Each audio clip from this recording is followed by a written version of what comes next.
This video has been a little while, / a long while coming. Mauricio Pochettino is Chelsea manager, and it's kind of flown under the radar, right? It's been a drawn out, elongated process that Chelsea have kind of just stuttered to in a really weird way, and Chelsea have also flown under the radar for quite a long time now. I'm going to look into what Mauricio Pochettino really brings to Chelsea, along with everything else that Chelsea probably have already lacked and everything else that Chelsea are getting rid of. And in this video, we're going to work out what kind of fit they are. We're not necessarily going to get too tactical, but we will get into the nuances of why Mauricio Pochettino is probably the perfect man to take Chelsea into this new era of football. Welcome back to Laurence McKenna channel. Don't subscribe if you haven't already, but if you want to at the end of the video, then you can. Mauricio Pochettino is finally Chelsea manager, and wow, is there a lot to unpack with that. First of all, this quote, which I'm pretty sure TalkSport are running with, and when I first read it, I was kind of like, who made that one up? Everyone sort of read it and went, what was that?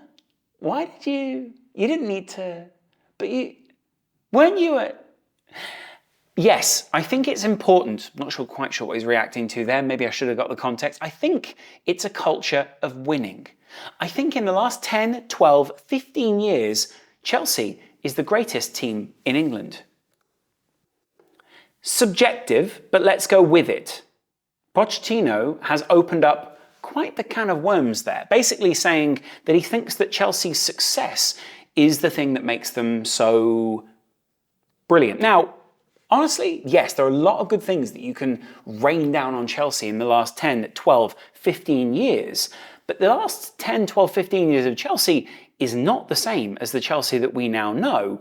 Although what Poch is probably alluding to is the fact that there are still cultural elements which he can reignite, which, let's face it, are possibly similar to what he reignited or even ignited in the first place at Spurs. Now, some of you are going to be saying, what are you talking about, you moron? Like, these two are completely different clubs. Yeah, like, that's partly what makes this all so confusing. Mauricio Pochettino, of course, is famous, and I will talk about this later on, for turning down certain other big sides in the Catalan area because he was with Espanyol. He was a guy who I had this idea of, which the idea has since been destroyed by, should we say, quotes like this, hirings like this, and some of the other experiences. But there are still things that I look at Mauricio Pochettino and I think, this guy gets you in here. This guy gets you, like, there. It's not the calcified third eye that a lot of Chelsea fans seem to be aiming for with so many of their managers from here. There is an archetype, which we will talk about in a little while with Mauricio Pochettino and everyone else. But sure, there are some concerns over him, and some of those concerns are probably valid concerns. There was a burnout at Spurs that he suffered. There was equally some issues at PSG that he suffered from. Some of those issues probably, in fact, most of those issues, probably not of his own making. But then there are some other issues that you'd argue were cumulative, built up over time. Harry Kane and everyone else not exactly backing him to be Spurs manager in the new season after the late loss against Liverpool in the Champions League. And yet he took Spurs probably further than they've been in the previous 10, 12, 15 years before that. And I get it, like, putting silverware in a cabinet is one thing, but the journey where the manager gets you there, it's super important, right? But what he couldn't do was impress the Neymars and the Mbappes of the world. And in fact, Neymar and Mbappe seemingly wanted a completely different character of manager and seemingly wanted different characters entirely at the club, to the point where some of those characters maybe went a little bit far. When I say maybe, I meant they definitely went way too far. Some of them are no longer involved at PSG. PSG is... The phrase basket case seems a little unfair, but you get what I'm saying. And Chelsea are very much in danger of becoming a bit of a basket case of a club, right? But that's where management and the hierarchy is so important. And that's where the life story of Mauricio Pochettino, where he's from, who he is, and what he embodies, is so important. Of course, he comes from Murphy, which is not far from where Newell's is based, right? Rosario, of course, a huge part of everything that happens in Argentina. There are only really a couple of centres of excellence where you can go and be a brilliant footballer in Argentina. And probably because, it's a relatively big country actually, but it is a country which there is the kind of farmland and everything else, or the outlands, and then there are the big masses of cities, places where people gather to be football fans, to be the modern City football fan. And Mauricio Pochettino ignited so many people's interest and belief because of what he embodied. Now, a huge part of that also comes down to this story, the brilliant story of the man that he was scouted by. Let's go back to Bielsa's original story, the story that everyone's already told about Mauricio Pochettino, the story that we already know about him. Bielsa didn't particularly like flying at the time. Bielsa was a scout for Newell's Old Boys. He said, well, not all of the talent can be concentrated in the city. I need to go out to some of the less explored places. He would go to youth matches. He would go to as many different football games as he could, but he'd drive there. And this was the reason that he was late to Mauricio Pochettino's game. He didn't even see him play, but he went to his house that evening and knocked on the door. That may have been removed by my voice effect on the track, but I knocked. Parents answer the door. The parents say, hi, who are you? He says, I'm Marcelo Bielsa. I'm a genius. I'm looking to enlist your child into my youth setup. And that's where they said, no, leave us alone. It's about 10 o'clock at night. He said, all I need to do is see the boy's legs. Now, at this point in modern day, a lot of people, they ring a bell and they go, hey, you ain't going to be looking at any young boy's legs. Back in the day, it was a slightly more acceptable thing to do. And also, not everyone is a pervert, all right?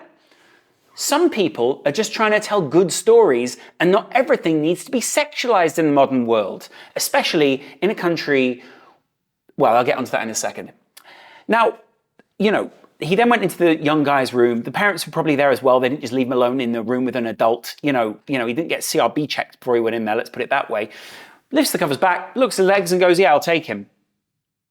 And from there on out, seemed pretty incredible, actually.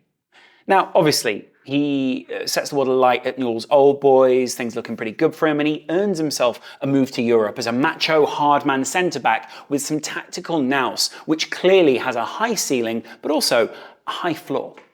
He raises the level of the rest of the team. He's clearly a leader. He's someone that people want in their side, but not such a high level that he's going to like crazy teams at this point, right? He's going to Espanyol. It's hardly like a mental side.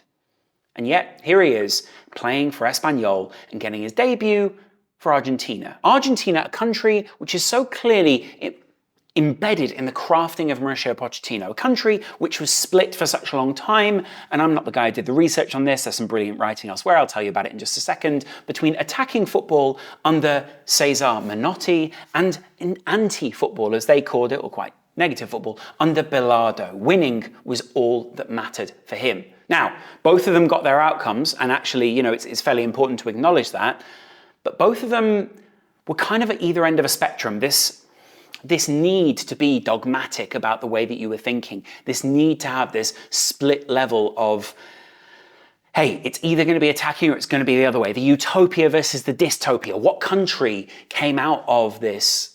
What other country could even produce this? It's only Argentina. And you need to understand this when trying to understand Pochettino. The European lens put on Pochettino is very simplistic, the same as the utopian and dystopianism, which really spawned Marcelo Bielsa. This was a guy who he wanted to be utopian in the way that he was trying to build a brilliant world, but he knew that there was a dystopian reality that he needed to play into, a pragmatism which he needed to play into. And him being so key in the formation of Marcelo Bielsa and of Mauricio Pochettino's career was obviously something which we can hark back to, right? Now, Bielsa, fantastic guy. Now, there is at some point in his career a call between the two of them. If you want to get any of these kind of stories, Angels with Dirty Faces, brilliant book by Jonathan Wilson. He's a fantastic writer, a fantastic man, someone I've had the pleasure of speaking to multiple different times, and very rarely do I think I've ever scratched the surface with Jonathan Wilson, but truly, he's a brilliant writer and somewhat of an alpha male in the journalist community. Anyway, we'll move on. I didn't put a picture of Jonathan Wilson because then you really see what an alpha male is. Anyway, the point is, he was incredibly a new kind of ideological manager we found ourselves in Bielsa. Something that a lot of people in English football derided, something that a lot of people not hated, but didn't really see the merit of, right? Like, why aren't you being pragmatic? Well, guess what? Got Leeds into one of the highest ever positions they've ever been in, and since they've left some of that pragmatism, some of that ideology, they've fallen back down the league. Well, here we are now looking at a manager who subscribes to so many of those ideological ideas, and not necessarily therefore the play, but some of the play. This is what then got him this move to PSG. PSG, still somewhat of a new club, but a club that was very much on the up. A club with a lot of young, brilliant talent. A club that people wanted to go to. Paris was a brilliant place to go to. And Liga, not exactly the height of Europe at the time, but somewhere that a lot of young talent was coming through. Pochettino at this point in his career is somewhat of an experienced player. And even Mikel Arteta himself, another brilliant manager within the Premier League, has acknowledged the brilliance of Mauricio Pochettino in the first place. Arteta said of him, you could see he was always going to be destined to be a manager. He was always leading, he was always asking questions. All of these formations of these ideas were so important to him. He was always reading the game in that sense. Now, things didn't exactly work out for him at the very top level. He didn't win enough while he was there. He didn't have a long spell in the Argentina side, a couple of years, I think it was 3 or 4 years in there, but he still did something in that time, and I think he's still fairly famous for being an Argentine player, right? There are still many Argentine archetypes that he subscribes to. He then went to Bordeaux, he then went back to Espanyol, and then in difficult times for Espanyol, he became Espanyol manager. Things didn't exactly end brilliantly there for him, but he still showed such promise that in the time when Southampton were desperate for a new manager, and really they were going through some of Europe's best talent, as Europe's best talent would come in and they would move on, Pochettino went in there. He was only in there for a couple of seasons, and you can kind of see why at this point. Look at this is how many games he was in there for. I think he was in there for 54 games overall, and that was from the 12 all the way down to 14. He played 1 full season and 1 half season, and obviously at the end of that second full season, he moved on. But in that time, he got them to a fairly respectable level of points. So, he was taking them to 1.19. That's not exactly fantastic, but he needed a bit of time to overturn the squad. And then when he got his claws into them, got his teeth into them a little bit and began to change some of the culture at the club, then here we have him. Took them from 14th to 8th in the table. Pretty darn good. Now, before that, of course, there was also the whole AVB saga that was going on in the Premier League, and somewhat AVB and the young talent that was coming into the league at the time, which, by the way, Poch was very much at that time. He's only 51 now. He was still quite a young manager at that time. Some of this had been tainted at that point. AVB had had a couple of misfires, should we say. Things weren't going so well, and he's another one of those guys that went between both Chelsea and Spurs. And there were a couple of times where you basically picked up on the fact that things weren't going well. They couldn't quite get the players to kick the ball in the way that they wanted to. And they obviously thought the only natural thing to do would be to go for club legend Tim Sherwood.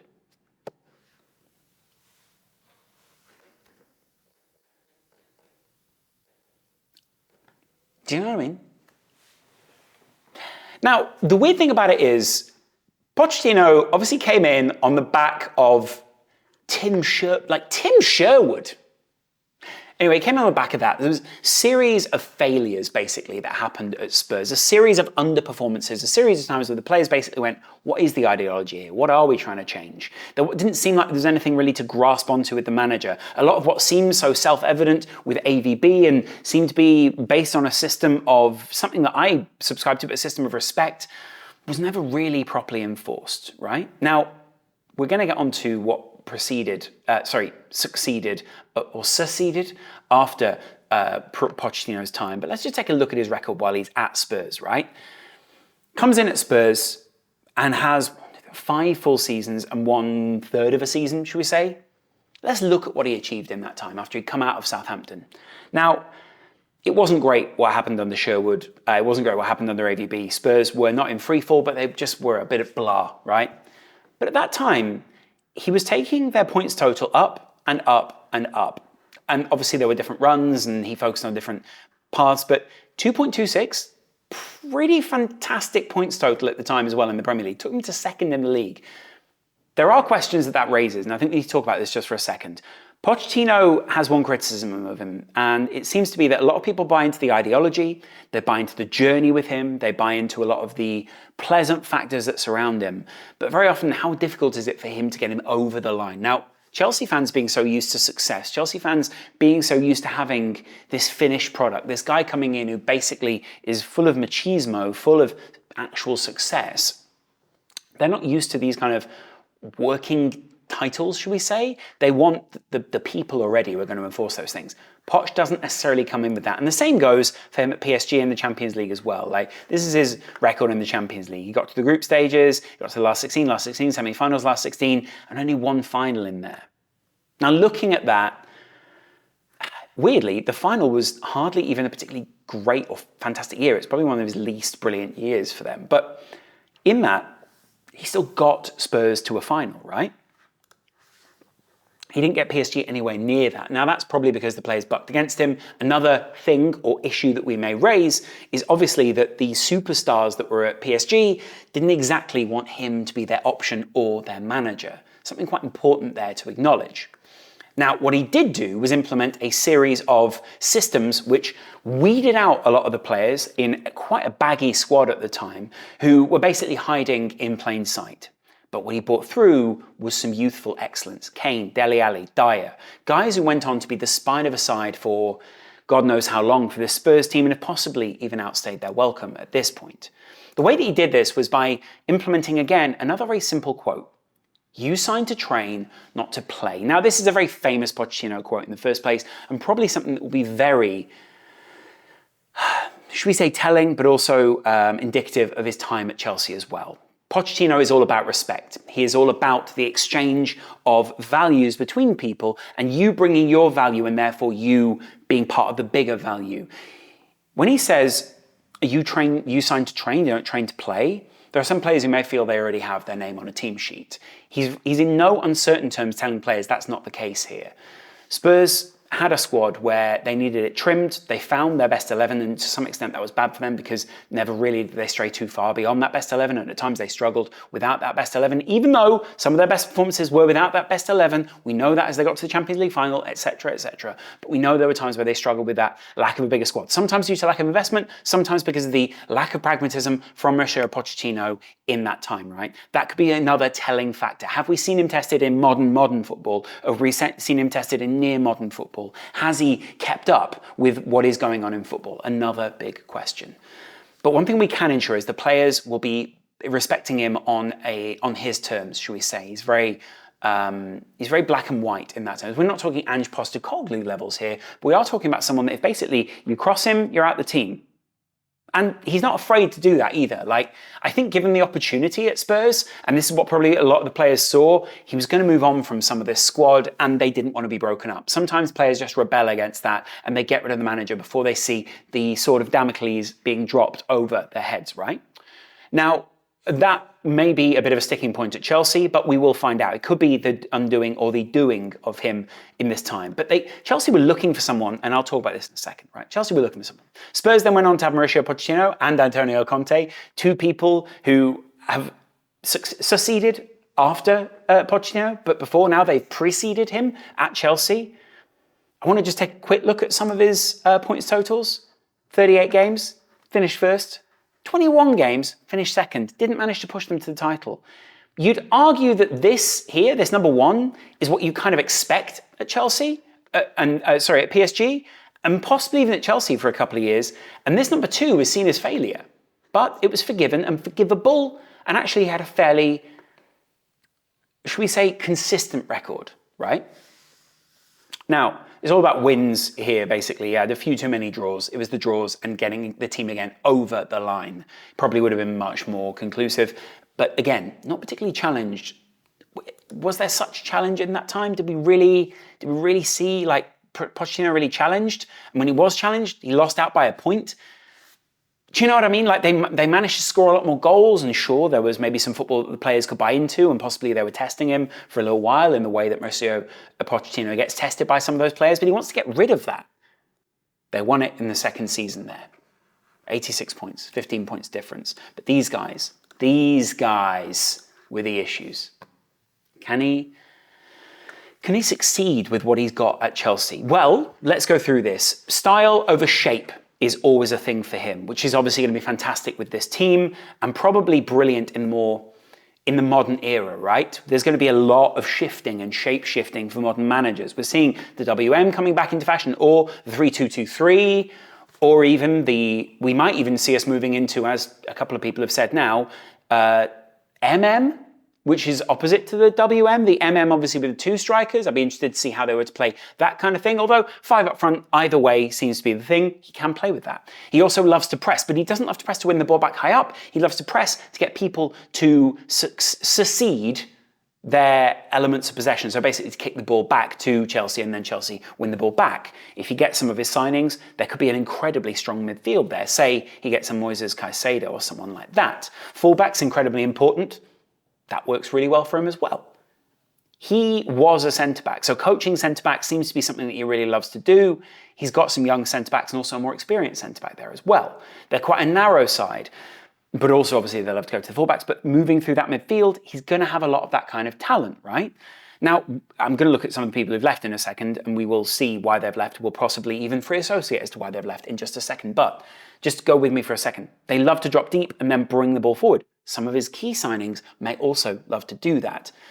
And then, of course, do you remember Spurs? The intensity of that Spurs side was something that we just fell in love with. I think a lot of people really wanted that for their side. They respected it. They saw how important that was. If he can continue that into his Chelsea days, then weirdly, we see him succeed from Frank Lampard. Are we going back and sort of seeing a similar trend here?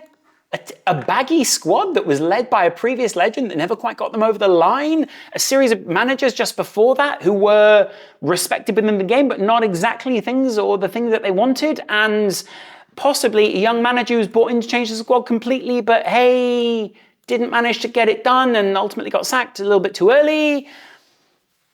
Just saying. The thing is, there's a bit of a loop here, and I've kind of made it because all these managers operate on something similar to what Pochettino operates on.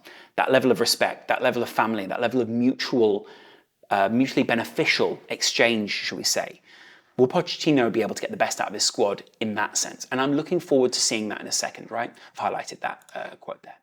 Look at all the people who've left in this time. Now, arguably some of them were already on the list of leaving because some of them couldn't negotiate new contracts, some of them couldn't get deals over the line in time, and really they've probably lost out not due to Mauricio Pochettino, but due to a long-term failure of re-signing players at Chelsea, and therefore a lack of, should we say, being able to